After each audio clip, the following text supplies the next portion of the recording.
Welcome to the Intelligent Teams podcast, where we interview leading thinkers from business and the sciences of mind to find new ways to help your teams and organizations thrive. I'm your host, Daniel Sasser.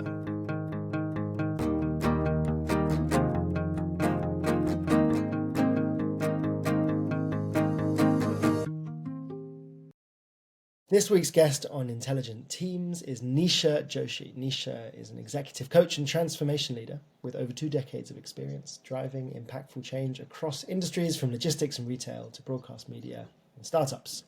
She specializes in aligning culture, and we're going to spend a lot of time on culture in this conversation, leadership and execution to help organizations achieve strategic clarity in high-performing teams without friction or burnout. Nisha is the co-host of the Delivery Space podcast, where I've been a guest. Don't mean to brag, but I do. Where she and other industry leaders explore the realities of leadership, culture and transformation, cutting through the noise to reveal what truly drives success. She speaks at industry events. She helps senior leaders shift from firefighting delivery challenges to creating cultures of autonomy, collaboration and innovation. Welcome, Nisha, to Intelligent Teams. Hello, Dan, and thank you so much for having me on.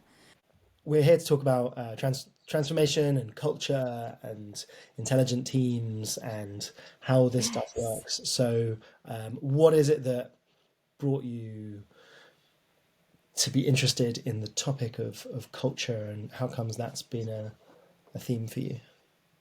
Oh, it's been, and I know you'll chime with this, because I've been working in transformation for so long. One of the key things is that level of relatedness on a very human level that drives things forward, that moves things, that helps you bring releases over the line, that helps you meet those KPIs or OKRs that you've set yourself, that helps them come to life. It's only humans in their relatedness, in their understanding of each other, in their understanding of this is my personal goal, this is what the business wants to achieve, how can I have that interrelate so I feel a sense of satisfaction at work. It's those elements that when you bring them to life, and you understand people around you and you go to the effort of understanding people around you, that really draw you to success. So you developing that, and if I think about efforts, transformation efforts that I've been part of that haven't done well, transformation efforts that I've been part of that I think, wow, I am so stoked to have been involved in that. And I've walked past those teams before and I've looked at those teams and I've said, I want to work like you. What's stopping me working like you? I'm getting to that stage where I'm part of those teams. I'm instrumental in kind of building those teams and that kind of environment where you're building that natural cohesiveness between people. So I know I've made a long answer of that, but I think if I was going to distill it, it would be the level of human relatedness and making sure that you can identify a correlation between your personal goals and where the business wants to go. And it's not that, and like as Ed Schein, the granddaddy of organisational development and culture, would put it, it's not those values that you have printed on the wall. It's taking those off, humanising them and understanding and having conversations with each other about what do they mean to David in this setting? What do they mean to Nisha? What do they mean to Dan? What do they mean to somebody else in this setting? How do we relate to each other in that, in the time that we share? Because God knows, friend, you spend more time with your folks at work than you do with your family during the working week, right? And culture is a big decider in a company of whether you think that is time that's spent that is worthwhile to you, that is satisfying you, or whether you think, hold on, mate, this is contradictory to my own inner values. I need to make tracks. Yeah, it's the thing that draws me to culture as a topic, especially in the context of intelligent teams, is like human culture is it's a really important part of this human species that we are in this organism. Yes. And it's a huge, complex, but also simple topic. Like I was thinking about this today. I was walking the dog, and whenever you use the word culture around my mum, she'd always say, "Well, culture is reality defined," and I don't know what that means. But there's something about when culture is trying to put words around the experiences that we all have. Yes. My cultural world might be significantly different to someone who lives next door to me and has had a similar looking upbringing, but we might have different reasons. Family cultures, cultures of the country you live in, the city you're in, the I don't know, the part of the family that you're in might have its own microculture, and when we try and take those big anthropological human level things and we bring them into an organization, or we apply those lenses to an organization, like what appears there? I completely agree with you. So, we were talking before we came on and we were framing this conversation. I think teams can have their own subculture. And, I was talking to you about the piece of work I recently did for Glass, Global Loans Agency. So I did a piece of culture work for them, and that came about in a really, really lovely way. I was welcomed with open arms by the CEO, who said, "Nisha, we need this work done. We are expanding, we're growing, we're acquiring other companies, we're merging with others. What does that culture look like to bring us forward? Because we've just focused on growth. We've moved from 13 people when we first founded the business now to 300. When I was working with them, about tail end of last year, I helped orchestrate this exercise across 7 global locations. And I know every few months I see posts from the CEO as she's doing the rounds and she is reporting more expansion of the company, right?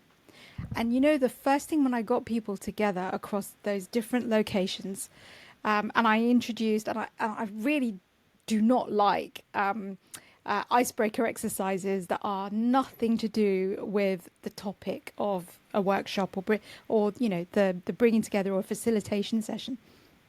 I brought them together, and the first question I asked them was, disappear off into these meeting rooms. It was like a little sponge exercise at the beginning whilst they were all gathering, and talk to each other about the culture stories, the stories that made a massive impact. What was your first experience of culture in an organization? And feel comfortable to share what you did.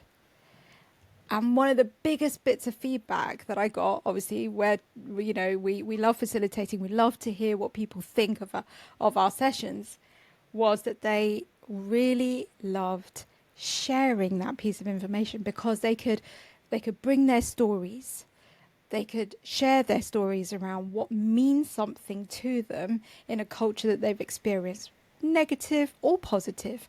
And that was one of the most wonderful things, how we actually kicked that session off. And stories are such an important part of it, right? Like culture, in a way, I don't know if this is too grandiose. Yes. Culture is the stories that we tell about the people and the objects and the relations around us. So the Yeah. stories that I bring to my workplace of the kind of employee I am, the kind of team we are, the kind of work I've done, all the stories that each of us brings will go into this cultural melange, this soup, this mixture that everyone brings. So I'm interested to start maybe a step back from this big complex question of what is culture, how do we work with it. I guess that's where we'll get to, what a bit of an analysis of the topic of culture and working with organizations and their cultures, and then maybe into some of the more practical stuff. You've already mentioned about good culture can enable better collaboration, and maybe could you share a bit more about that? Like, in what ways is culture an enabler to, or a disabler to successful collaboration? Is that the right question? Yeah, and I like that question, and it's also forcing me. I like it because it's also forcing me to take a step back. And I think we kind of alluded to this when you and I were chatting at the top of the session, and that's like that culture change can be an enabler only if you accept that at the very beginning, when you're considering culture of an environment and of a place and putting yourself in that space of relatedness, very at the very, very beginning, it's about internal rewiring first. Rather than, okay, I need to get into an environment, I need to understand their processes, I need to understand how they work and then put myself in it. Right? What that allows you to do, if you first accept that it's about internal rewiring, that puts you in more of an open stance so that you're listening to yourself first in terms of, well, how do I feel about either these values or the interactions that I'm hearing? How do I want to contribute to the collaborations, and putting myself in the best space to listen, to observe, to empathize, for example, and those are all good elements of collaboration. So, yeah, I don't know if that answers your question, but I would say like that for me, it's very much an inside out job. So, like, if I'm joining a place, the internal rewiring is something that I, the joiner, do, is what you're saying? Yeah, Yeah. yeah, Well, yeah, I, and it's sometimes it's not. You may not need to rewire yourself, but it's more like it's a way that I would express to myself if I was joining somewhere. Hey, Nisha, you know what? Stay open, listen, try and absorb, try and understand what brings people to the conclusions that they are coming to, how they're interacting, how they're relating to each other, and really try and get the how do you say, tune in to the environment that you're in, right? Understand what level of solidarity there is, what levels of sociability there are. But you can only do that if you've got a level of like either stillness and openness in yourself. That's what I mean. so maybe that's like one element of the question, which is like, what are some of the things that make cultural transitions for people easier? I guess what I mean is, or what I was initially getting at, which, and that's also like, I want to spend time on that as well, is like, if you have a sort of a helpful culture, or a good or like a good culture, or a high performing a culture that leads to high performance, let's say, because maybe there's Right. different kinds of high performing culture. How does that? What's the mechanics of how that can help a team or an organization succeed, as compared to an organization that doesn't have a productive culture or doesn't have a helpful? Oh, okay. The things that I've experienced are the freedom to speak up. So you've got that level of psychological safety. That's like one of the first things. You've got a level of openness. So if you're entering a space or you're starting a new role, people are very accepting of you joining. So there's a there's a big amount of openness there. You feel that there is respect in the way people are speaking to each other. You're hearing like active debates and arguments, but no one's leaving those sessions with hurt feelings, because you know that at the end of the day, they're going to be leaving with constructive ways to move situations forward, right? So there's no hurt feelings. No one's taking anything personally. But that's because they've put the time and the work in to form that relatedness, right? And whether they do that through increased levels of solidarity, whether they do that through increased levels of, no, I didn't mean solidarity there, I meant sociability. So they care about enough about each other to spend time with each other after work, for example, or they're, if they're remote, they're hanging out for half an hour on a Friday afternoon, just, not talking about work, but just going, right, how's this week been for you, Dan?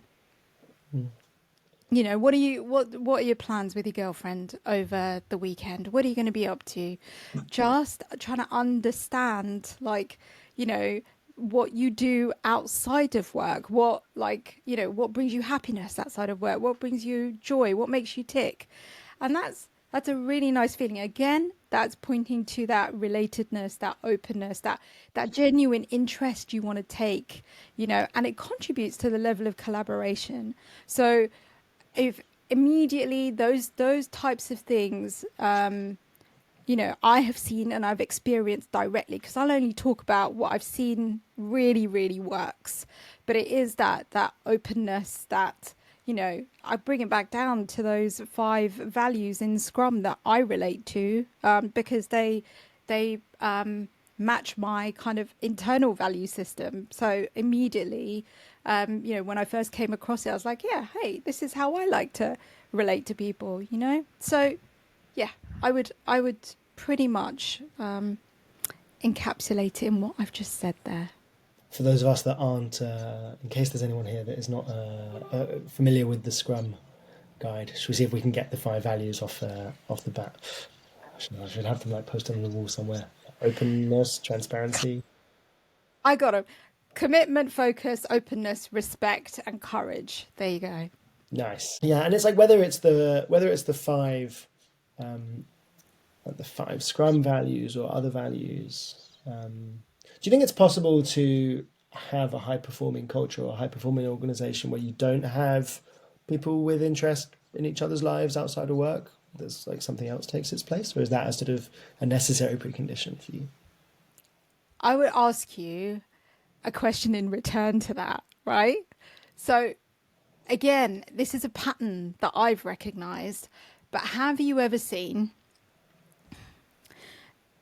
when you've just been out of an evening, if you've been co-located, right? If you've been out for an evening with the people that you're working with, or the people that you're working on something towards, or people that you're on a WhatsApp chat with, and you agree to meet up in some space, how have the quality of the interactions been afterwards between you? You come back to work the following morning, you're catching up in the kitchen after you've been out. How has that interaction changed? It tends to be like softer and more open and more varied and more real Yeah, or more human. yeah, yeah. But I guess the question is that if I don't have like that's definitely nicer. I definitely prefer it. I definitely want those relationships in my life and at work and things like that. Is it possible to be a good team without that though? We show In up and term- we get the well, job done or something, but you know. yeah, you can. You can show up and get your job done, but sooner or later, because we are humans and we're wired to want to be able to you've got to understand someone. You're interpreting a user story, for crying out loud. You've got to understand the workings behind it, right? Like, if you just, we're kind of like beyond that space now of, you know, hey, I'm a product owner or I'm a business analyst, and I'm giving you a story, and you're treating that as like an old fashioned software spec. You're a developer, Dan, and you're going, right, okay, great, thanks for that spec. I'm just going to go off and develop it. Now you need to have that conversation. Well, what does that mean in the bigger context of the system? You know, and the system being like the technical system, plus the way that humans, whether they're consumers, whether they're, you know, internal users, how they're interacting with that system of interaction that you are building, technical and the non-technical parts. So I think it's useful to have that social interaction, and I think sooner or later, and again, I know my biases because I know which one I'd prefer, right? Sooner or later, it would become quite wearing, and you'll get to a space where you're just a feature factory, and what you're doing is you're just outputting stuff that you think is expected of you. But are you outputting stuff that inspires empathy for a consumer or a customer? Are you outputting stuff where you're creating a little bit of friction with your product owner and your stakeholders in the nicest possible way? And having that constructive dialogue. I don't agree. Do you think they really go with that type of interaction with the system, the consumer? Do you really think that's what they want? And you feel safe in asking those questions without thinking, oh, hold on a minute, I'm going to be put down, right? So I think it's immediately maybe not necessary, but yeah, work towards it because it's going to help you. Over time, even if like every day it's not necessary, Yeah, take the span of a decade or a few years, yeah, it's an enabler. Yeah, yeah. I think I agree with that. It's a tricky one, isn't it? Because there's like everyone can think of a team that seems quite high functioning and does what it needs to do without that, and but at what cost, or what are the blind spots, or what are the scenarios where teams like that we leave ourselves at the door and show up in role. I'll Those tell teams you, make certain yeah, kinds of mistake as well. yeah, I'll tell you a story, Dan, and I'm really it makes me really sad, and it's from one of my past roles, actually. Um, don't worry, I'm not going to cry on you, but I got to share this. Crying welcome in the Intelligent Teams podcast. Ah, thanks, man. But it really saddened me because I did work in an environment like that. And it's an environment where I later found out there was a lot of blame. And there was an underlying blame culture. So, there would be days when I was like, I was a scrum master and I was sitting next to the business analyst, literally sitting next to them, and emails would pop up on my system from them for things that they could just reach out, tap me on my shoulder if I had my headphones on or whatever, and say, "Hey, Nish, you know what? This is the case with this. This is why we made a decision to do this. I sat with a key stakeholder from the business and we decided to do this." But instead, that was kind of a little bit jarring because I'd just come from a contract where we would talk to each other about everything in the team. It was all around a board. We had an Abaya set up. We were trying to involve other teams within the organization in a transformation effort. And so there was a lot of talking. The emphasis was a lot of interaction, and I got spoilt by that, right? I felt like, oh, I've been spoiled rotten. And my immediate reaction was, what have I done wrong? Why does that person feel like they can't come to me? And that, yeah, slowly being part of that culture, being a little bit still in myself, observing, not taking things personally, the system started revealing itself to me in terms of what was present. So yeah, it gave me good information. Like, it felt a little bit jarring, but it was good information in terms of what there was present. This is not at all the point you were making, but what is an Abaya setup? Oh, it's making stuff visible around you, right? So you have got your burn down that's visible, for example, at very basic level. You've got your work item age, you've got your cycle time, and those types of things that help you really understand how smooth the flow of work is through that iteration that you're working through, right? So I'm not holding on to something because I don't have feedback from a stakeholder, for example, and it's just sitting there, and it's delaying what my team needs to be delivering at the end of a piece of work, if you like. So in the most simplest sense, that's what it is. It's just making everything visible so you can see progress right in front of you every day, and your team has got something really sensible and really constructive to talk about. I'm going to make what might be a tenuous connection, but Okay. I think that's the point, right? I was having dinner with some of my parents' friends a couple of weeks Yeah. ago. So I'm from a Jewish family, and Yeah. many of my parents' friends are Jewish, and they were saying that they had a workman come round and looked at their lounge and said, "Oh, like you've got like one of those Jewish lounges." And they were like, well, what does that mean? And it's what they meant was like a knocked through dining room, Living lounge, room thing. living room setup, what you got, like a dining room, like an arch or something, and a living room. And like this work person had noticed that lots of the Jewish families they work with have those kind of setups, and it's a certain thing. So the reason I'm saying that is it interests me that when we're thinking about culture and team culture, it's often easy to think about like how do people talk to each other, or it's very in the Yeah. ephemera of the words that we use and the way that we Yes. feel about each other and the relationships. And like, yes, it is that. The Abaya setup thing is interesting because it's not just about the words that we use and like, how we communicate with each other. But it's also about the kinds of spaces that we occupy together and how this is my cognitive science angle on it, the way that we interact with our environments there. And that work person who went to my parents' friends one, they saw that like the way that you know that you're like in a Jewish house is there's something about the setup of it. There's the kind of books you'd see on the wall. There's even a way that they might structure the lounge to facilitate, I don't know, long dining room dinner tables with lots of guests on a Friday night or something. Yes.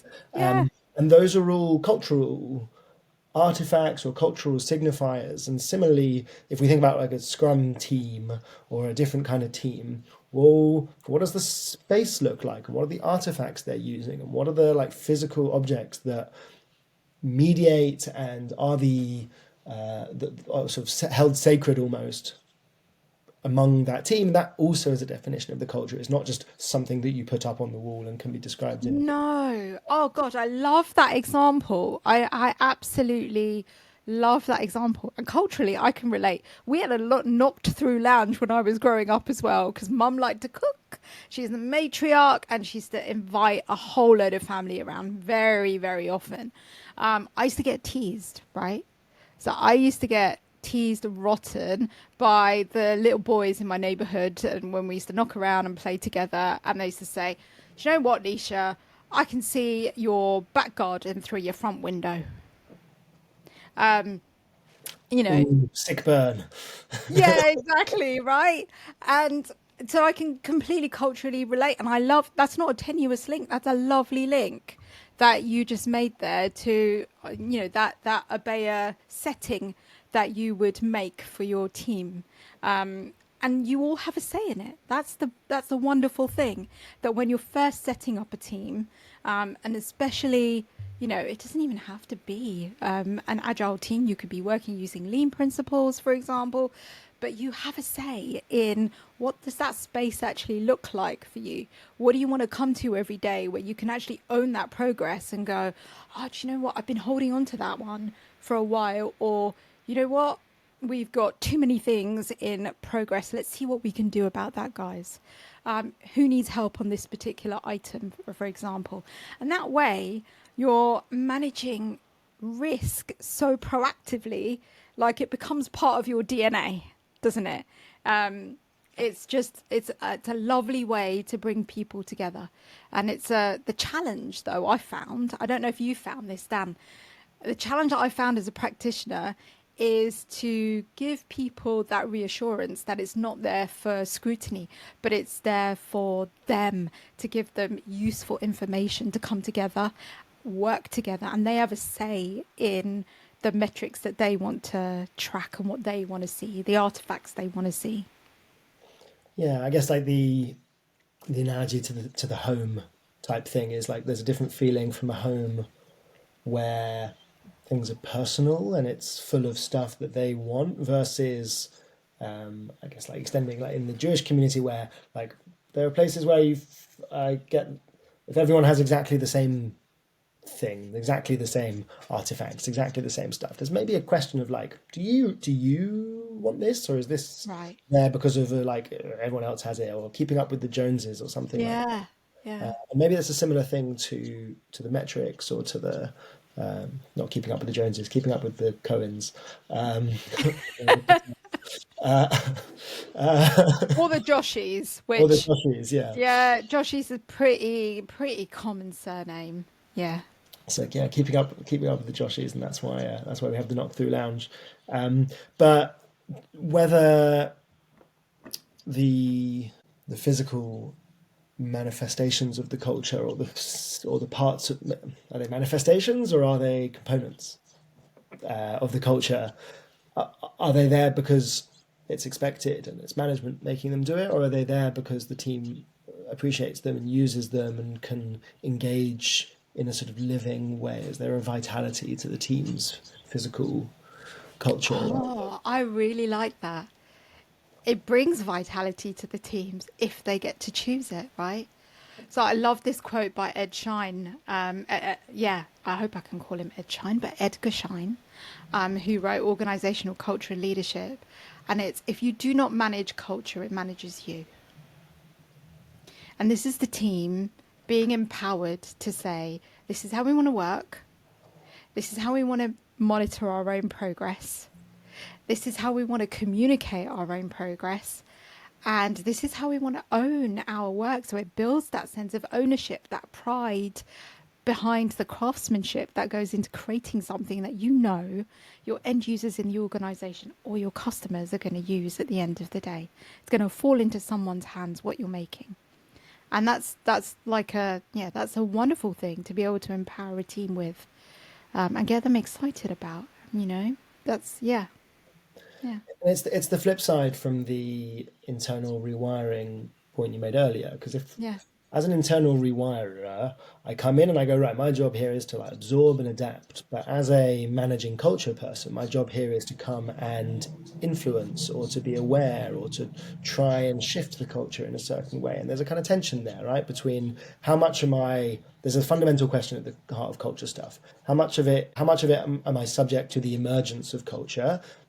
And seeing what comes out between when we Yeah. fiddle with the layouts of the rooms, the rules, the interactions between people, the company values. How does that change the culture, if at all? The bonuses, the incentives, the whatever, the policies, and how much am I there to like surface and articulate and play back culture, and how much am I there to Yeah. like build it and make it and shift it and manage it and change it and something like that. So I'm wondering, how does that, if A, is that true, and B, what do you do about that as a practitioner of organizational cultural change? So I think it's not a flip side. You know that instinctively, thinking about the experiences that I've had, I think it's like a multi-level focus thing. So I think it's connecting the individual, the team, and the system level behaviors together. So, let's say if, and you're going to be doing this, right? You're going to be joining a new organization. I'm currently looking for a role. I'm going to be joining a new organization. So you and I are going to be in prime position, and going to be in that space where we are soaking that up and understanding, okay, so what's our place as individuals? What's our place in this system? What are the expectations and what we would like to get out of it and how we relating to it? Then we're going to be introduced to our teams. And then it's understanding those teams or building those teams up and building that level of relatedness, rather than going into a team and understanding what your context is, right? And then it's understanding like those system level behaviors. Now it's not as sequential as I've made it sound, but this is what I mean. It's like a multi-level focus. And especially when you're a new person entering into these environments for the first time, you're starting a new role, etc. There are a lot of things in place, so you're absorbing all at once on all three levels. I think that's an important thing to try and understand for me and from my experience. So, so we've spoken a bit about defining culture and the different elements of it, and the way the values, the physical instantiations, the three levels at which or the levels at which it can operate. So I kind of want to turn to, I don't know, asking for advice as a practitioner. If you're brought in to do a bit of cultural transformation work or cultural insert the blank work, where do you start? What do you do? Um, so I'll talk you through the process that I went through with a company recently. I think I've mentioned them already, Glass. And the first thing I did was listen to their stories. So I conducted some one-to-one sessions with the C-suite and understood their journey, first of all, so far. So I started with them because I was engaged by them, right? They were my key stakeholders in this scenario. And so I spoke to them about how they felt, what they would see as a successful culture transformation and what that success would look like for them and in their eyes. And I was lucky in that process that they came to me and said, "Do you know what, it would be amazing for us to hear from our own culture champions how they see the organisation growing and how they react to us giving them time out with you, Nisha, in these culture workshops that you're going to set up with them and get a view."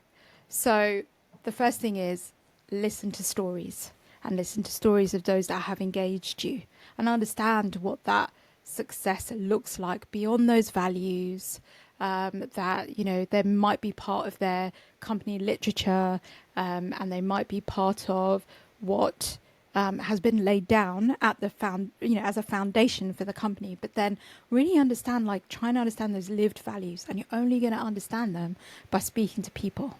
And so the next step was these stakeholders put forward a list of culture champions. But you know what was really interesting, Dan?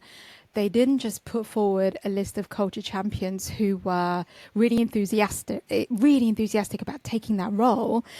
They put forward also those that they knew were more questioning in their approach, some who were a little bit cynical in their approach, because then I'd get to hear the reasons why. I'd get to hear their stories as well.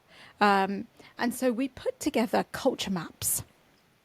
And those culture maps will have, and I'm happy to provide links for these things as part of your show notes. I don't gatekeep anything, right? So I will provide that. And so those culture maps have various different segments in them around the values, the mission, the norms, the meetings, the level of psychological safety, etc. And so I facilitated sessions by bringing people together.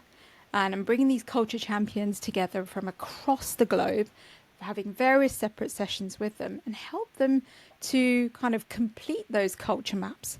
So, for example, sales versus the transaction managers versus marketing versus engineering would have very different culture maps.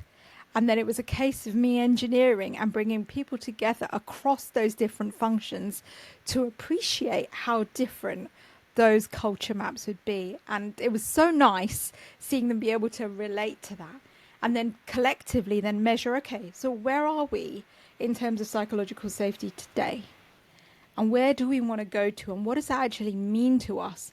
And what do we think is going to move our score from a scale of 1 to 5? And we say we think, this is an arbitrary figure, say we think we're at a 3 today. Well, okay, within our control, what can we do to move ourselves to a 4? Is that realistic? Okay. No, it's these things that we need to plug to move to a 4. And it's so nice getting to hear that. I'll give you one example. So one of the things that came out was, do you know what? With all of this growth happening in the organization at the moment, we're really not sure about that single direction that we are heading in. We know the overall strategy, but what is that going to mean to us in a year, in 2 years, for example? And the overwhelming feedback was, oh, do you know what? I think we need a town hall.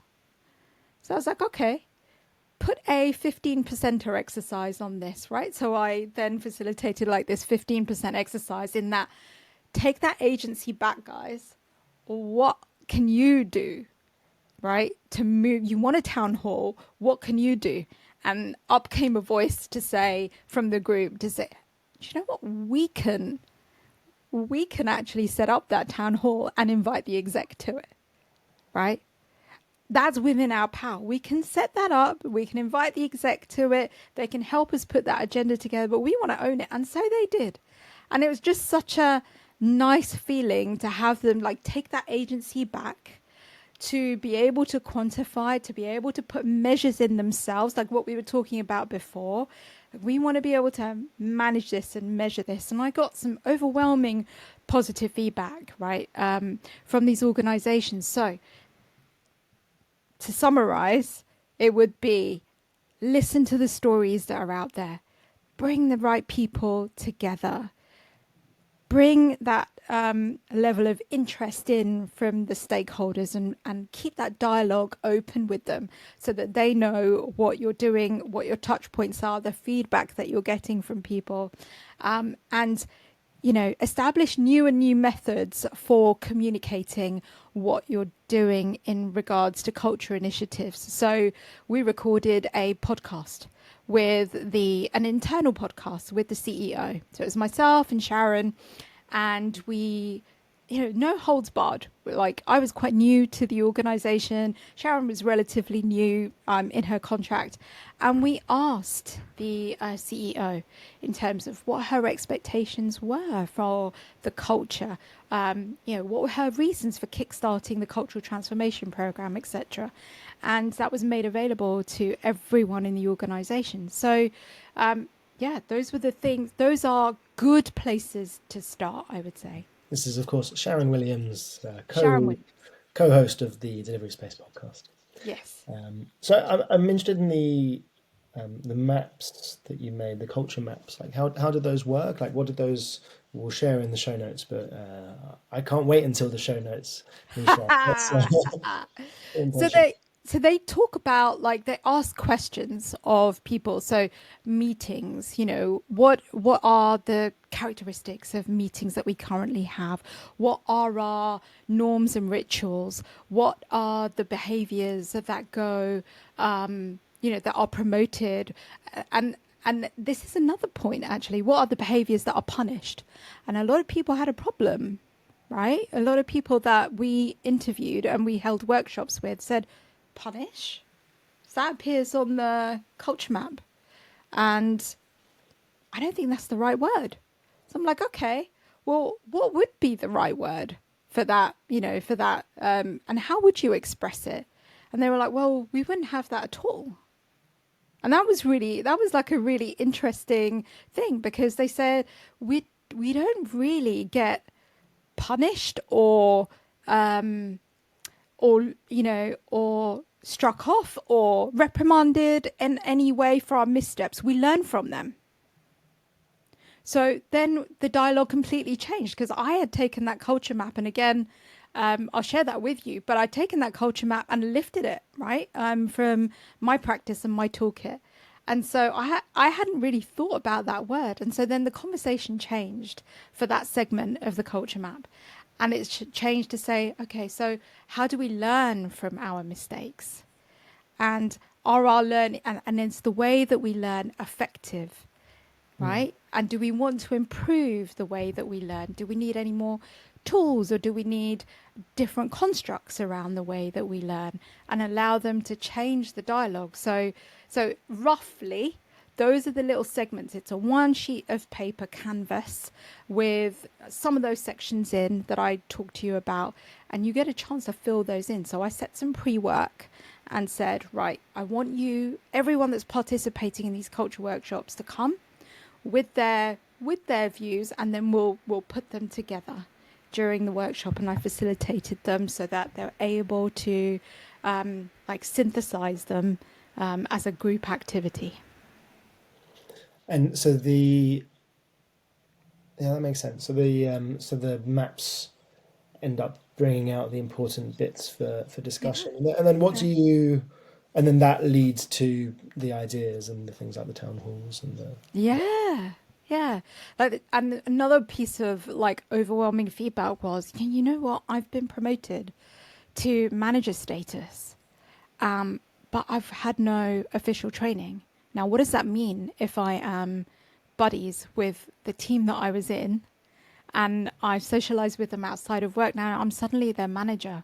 How am I supposed to keep that relationship intact, but also feel comfortable with owning the fact that I'm now a manager and everything that goes with that, right? So again, that revealed a piece of mentorship, a piece of leadership coaching, a piece of really nurturing that talent that was emerging within the organization.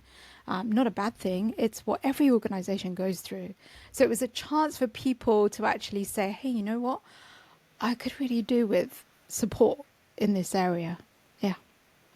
Yeah, it's interesting the different roles and how roles play into cultures. And if I'm there to be a manager, that will shift the reality around me. So now Yes. I'm not as much part of the team in the same way that I was before. I have there's a different center of gravity that I'm operating Yeah, I within. like that way of expressing it. Yes. Yeah, Yeah. I I still want see. to be accepted, but how can I make sure that I'm operating and doing justice to that role, right? And I'm not afraid to say things when I need to say things to the team. Yeah. It's a problem in the. I think it's a problem in the agile world of Scrum Masters and delivery managers, where we work with a team and we're in a team as a delivery manager, and we spend most of our time with this team, but we're not like supposed to. It's hard to feel like you're part of it because you're not doing the work. You're there to sort of coach and observe and guide and hold space, and it's hard to come say and say, here's my problems, here's what I need from the space. Or if you do, there's like a self-consciousness that comes with asking for those things, and it can be hard to find a community feeling in Mm.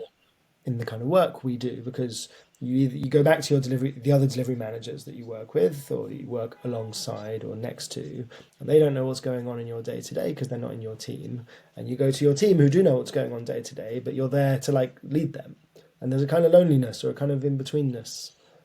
Yeah. Yeah.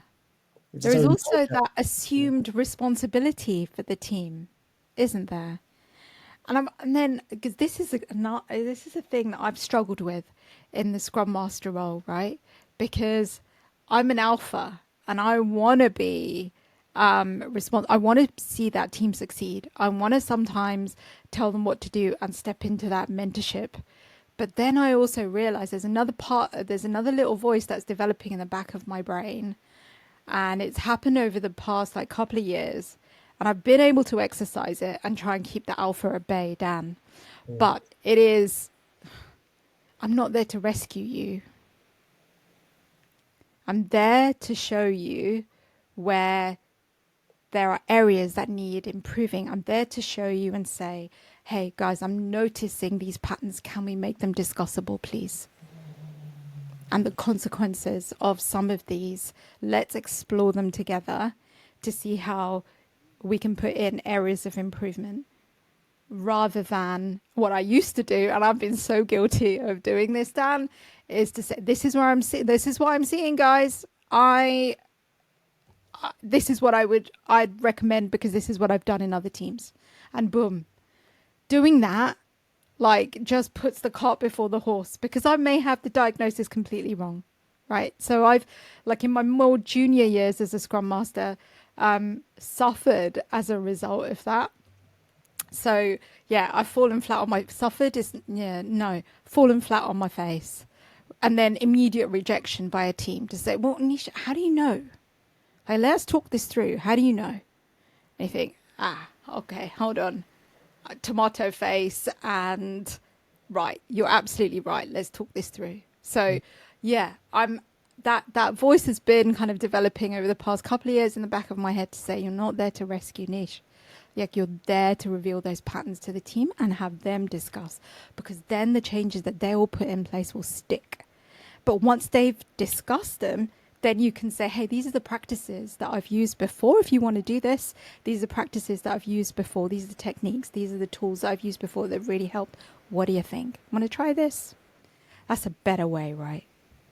And that's also a kind of cultural question. There's a cultural angle to that, right? Like, is Yes. if as a scrum master it's culturally expected that it's the kind of place where a manager comes and tells a team what to do and that they'll be sort of obeyed or something like that, then even if you come in with your most qualified scrum master, level 2, level 3, whatever, Yeah. they will find a way of taking your, or you have to be particularly skilled to avoid the feeling of to avoid getting into a dynamic where you're giving them instructions or they're taking instructions or they think you're trying to give them instructions, but you're there as the scrum master being like, oh, I'm actually trying to just hold space and listen, and they're like, oh, you're trying to tell us what to do, but in a manipulative way. I get it. And you're like, no, no, no, it's not like that. And there's No. a cultural angle where a different organization, it sounds like the organization you were in had a much more of a, well, we're not going to be told what to do here unless there's good reason or unless there's good evidence. And then you had to adapt yourself to that way of doing stuff. Yeah. And there are organizations, for example, where they are new to Scrum, right? They've been waterfall for most of their time and they are new to Scrum. And at that point, you are obviously you seek permission and you step into that teaching role rather than a facilitation role. And you're honest and say, right, I'm going to, put on my teaching hat for a minute. I'm going to put on my mentorship hat for a minute and then talk you through how I've seen this done before and I've seen it done really well. But with that, you bring a level of humility. And I think it's very dependent on your, like you just nailed it, dependent on your personality and what you've experienced before in terms of how adept you can be at doing that. When I was a junior Scrum Master, boy, Dan, there are times when I froze, right? Because there are situations I didn't know how to handle. When you're in your early 30s, you're still trying to find your feet, in this field, and you're trying to learn new skills. Yeah, but that's why Scrum Mastery isn't an entry level role, because you pretty much learn through making mistakes and doing. You need to have a sort of wisdom with it. Yeah. I'm interested to go back to some of the tools and approaches and things. If there's anything else in the toolkit you alluded to that you bring to the teams you work with. So I've talked to you about the 15% solutions bit. I've talked to you about the storytelling bit. Can you say a bit more about the 15% solutions? I think you alluded to it, but Yeah, a okay. bit more. So basically, that gives you wherever someone's feeling stuck or teams are feeling stuck. And you can use this in individual one-to-one coaching sessions. You can use this in team settings as well. And, that's the thing. You can frame it by saying, we wait for those conditions to be perfect. But when you wait for those conditions to be perfect, you're still going to remain in that stuck place. Right. So for us to move forward and feel like we're making progress, because as humans, I think we spoke about this before, you and I, we're as wriggly as hell. We have, ever since we were put on this earth, we've wanted to make progress in one way or another, right? We are Bruce Lee's water, right? So what's your 15%? And so it's to ask the team what small action you could take to improve how, for example, we could collaborate, if that's what it is, even if it's just a little bit, or how we can gain visibility. In my example with the Global Loans Agency, how can we gain visibility of strategic direction and bring the stakeholders to us? So what can we do? And then you can reflect individually. You can share in pairs and bring the liberating structure 1, 2 for all into it. If people aren't comfortable in being in larger groups and speaking out, that's pretty much it. It restores the agency back, and it starts shifting that energy to that level of co-creation that you want to see with your teams. So where 100% is like the perfect solution that is not available now, 15% is something in that direction, but 15% of it, something like that. Yeah, exactly. And then there's sorry? I interrupted you in the flow of sharing more tools. So so go on. What else is in that toolbox? The other thing that's really good to bring out is, have you heard of the heard not heard exercise? I haven't, no. Oh, this is really good. Not heard of the heard not heard exercise. I've not heard of that. I see what you did there, Dan. I like it. That's probably the right response to a joke like that. Right, so this one is where you're making visible what's being said or what's not being said in the system. So you're helping really uncover any, say, marginalized voices, any like implicit rules or understanding that there might be that people aren't being explicit about, or any cultural aspects that you want to shed light on, or you want to give others the opportunity to shed light on, right? So get a blank piece of paper, put it into, divide it into two columns: heard, not heard. Then you ask the team members to reflect on, okay, so what phrases, concerns, or truths are regularly heard in the team? On the other side, what's not heard but should be heard, right? Dan, I bust my gut to get that release out, but I never hear you say, Nisha, man, well done for pulling the team together to sort that out. You're my scrum master, right? Um, so those types of things. What gets silent? What gets dismissed? What do they feel is too risky to say? I was shot down in that sprint review by X stakeholder. I'm scared to speak up now. So these things help kind of reveal those, whether there are any, I like to call them like cultural shadows, things like hiding in those shadows, the gaps between what's intentional, and the impact in team dynamics, and any power imbalances that you might see being played out. Obviously, again, this is why I say the sociability really helps with the teams. So even if you could encourage that and put the work in to bring that sociability aspect of the teams alive. We're not saying do pub quizzes every single week and bore people to death, but just find ways where you can bring people together. So when you carry out exercises like this, they don't land splat like on a cold surface.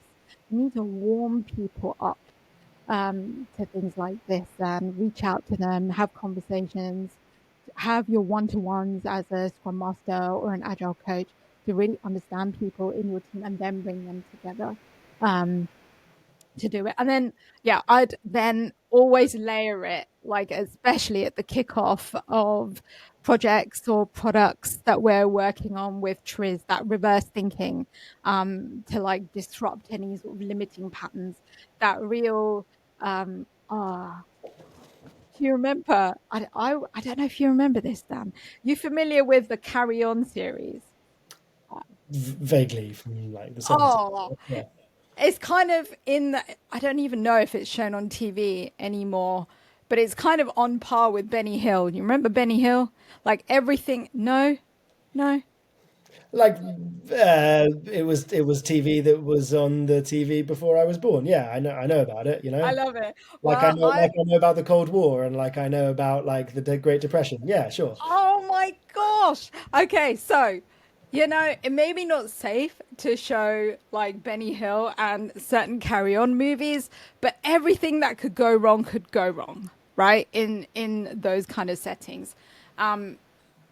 Probably very like risque to show right now, but my whole thing is you can have your carry on scenario of disasters play out right in front of you and have fun Farcical. doing it, have it farcical, make say those things that that would result in, and say them openly, and have that artistic license, right? When you're asking the group to generate a list of behaviors that are going to undermine trust and collaboration in the team, what's that going to look like so they can get to start to see, even if it is at a comedy level, right? Of all the things that could go wrong, find out from them, well, some of these to a lesser or a larger extent, what of these are happening now, right? How can we stop them from happening now? What are the things that we can put in place and layer the 15% on here? You see? So these are like complementary tools that I use in my toolkit where, the TRIZ assumes a lot of safety, the heard not heard too, but the 15% you can start off with, right? So they're the kind of exercises that I've layered into my practice, and so far they're working well. Mm. Yeah, the 15% is more practical. Yeah. Tri- yeah, Triz requires people to be able to have silly ideas in front of each other. Heard not That's it. heard, That heard not heard. vulnerability. Yeah, Yeah. heard not heard sounds like it. That feels like the quietest of them. It's like the most reflective or something Yeah. like. Yeah. Cool. We're coming to the end of our time together. Is there anything that you've been wanting to share or get out, or that the audience would hear about that you haven't had a chance to? I would say, and it's what I said on one of my other podcasts that I've been on recently, that when you've got cultural misalignments, they won't always be loud and in your face, and for you to be able to detect them. Sometimes before things erupt, there are whispers of those misalignments that there are. There are teams not understanding direction. There are silos. There's lack of the wanting and the ability, for example, to speak up. There is that, maybe frosty relationship with stakeholders, for example. And those things are what I call are those whispers that you can detect. And the last thing I would say is be very mindful of those things, because those things can slow your team down, but they are all fixable.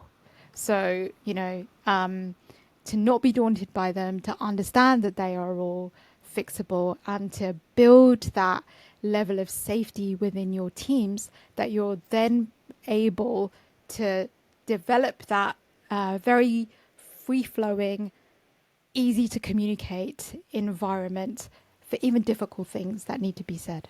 There you go. That feels like a great place to call it to a close. Nisha, where can people find out more about you and your work?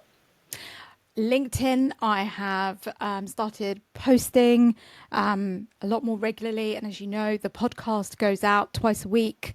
So that's great. And also Substack. So I've started my own Substack, and that is also shared on my LinkedIn page. So just click view my blog and you can access my weekly ruminations. Let's put it that way. Nisha, thank you for joining us on Intelligent Teams. Oh, it's an honour. Thank you. Thank you for listening to the Intelligent Teams podcast. I've been your host, Daniel Susser. If you enjoyed this episode, there's a good chance you'll enjoy being a subscriber to the Intelligent Teams Substack. It's intelligentteams.substack.com. You'll receive a free weekly newsletter featuring an episode of this podcast or writings about cognitive science and building intelligent teams. See you next time.